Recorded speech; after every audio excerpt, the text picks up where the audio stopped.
سفیان بن حسین سے روایت ہے کہ ایاس بن معاویہ نے مجھ سے مطالبہ کیا اور کہا، میں تمہیں دیکھتا ہوں تم قرآن کے علم سے شدید رغبت رکھتے ہو،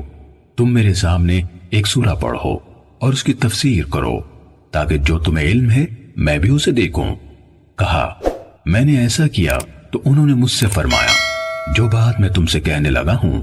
اسے میری طرف سے ہمیشہ یاد رکھنا، ناپسندیدہ یعنی منکر روایات کو بیان کرنے سے بچنا، کیونکہ ایسا نہ ہونے کے برابر ہے کہ کسی نے یہ کام کیا ہو یعنی منکر روایات بیان کی اور وہ اپنی ذات میں ذلیل نہ ہوا ہو اور اس کی بیان کردہ حدیث کو جھوٹا نہ سمجھا گیا ہو۔